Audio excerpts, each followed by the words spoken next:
হে everyone, আসসালামু আলাইকুম। কেমন আছেন সবাই?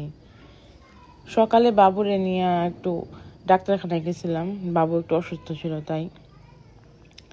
তো এইখানে বাবুরে ডক্টরে কিছু ওষুধ লিখে দিছে। ওষুধ কিনতে গেছিলাম লার্জ ফার্মায়। এখান থেকে পাশে একটা বেস্ট বাই ছিল। তো বেস্ট বাই থেকে আমি বাবুর পটি করার জন্য এই পটটা কিনছি, আর এখানে একটা টপ কিনছি গাছ লাগানোর জন্য। আমাদের ঘরে যে ডাইনিং টেবিল না, ওই ডাইনিং টেবিলটার উপরে এই গাছটা লাগাবো, ছোট ইনডোর প্লান্ট। তো এখানে পেমেন্ট করছিলাম। পেমেন্ট করার পরে আমি ঘরের জন্য কিছু দেখতেছিলাম আর কি কি কেনা যায়।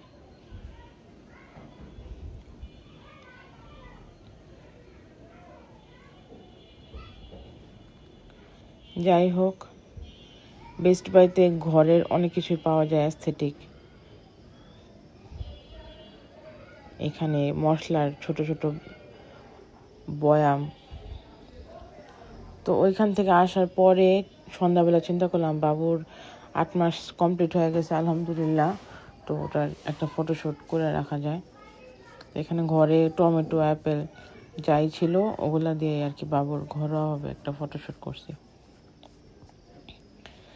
এখানে আমি বাবুর কিছু ছবি অ্যাড করে দেব, আপনারা দেখে নিন। দেখে মাশাআল্লাহ বলতে ভুলবেন না। সবাই আমার বাবুর জন্য দোয়া করবেন, ও যাতে মানুষের মতো মানুষ হয়। এইখানে তারপর বাবুরে যেহেতু রেডি করছিলাম, তাই চিন্তা করলাম একটু বাইরে থেকে ঘুরে আসি। তো এখানে বিরিয়ানি কিনছিলাম। বরাবরের মতোই বিরিয়ানি আমার খুবই পছন্দের। আমি চেষ্টা করছিলাম একটা লাল সবুজ আউটফিট ক্রিয়েট করতে। আমরা দুজন ক্রিয়েট করতে পারলেও বাবুর ম্যাচিং কোনো জামা খুঁজে পাইতেছিলাম না, তাই ব্ল্যাক অ্যান্ড হোয়াইট পরেছি। যাই হোক, এখানে রাস্তায় প্রত্যেকটা বিল্ডিংয়ে দেখতেছিলাম যে এখানে লাল সবুজ বাতি লাগাইছে। আমার এগুলো দেখতে খুবই ভালো লাগে। রাস্তা যখন সাজানো থাকে এরকম বাতি দিয়া, এগুলো আমার দেখতে খুব ভালো লাগে। বাবুর আব্বু ওর জন্য ওই পতাকা আনছে, বাংলাদেশের পতাকা।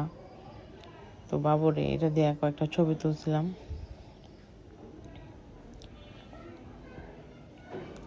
এখানে আমি ছবিটাও অ্যাড করে দেব। তো ওই দিন 16 ডিসেম্বর উপলক্ষে আমাদের বাসায় বিরিয়ানি রান্না করছিল। এই বিরিয়ানির একটা ছবি তুলছিলাম। যাই হোক, আল্লাহ হাফেজ, সবাই ভালো থাকবেন।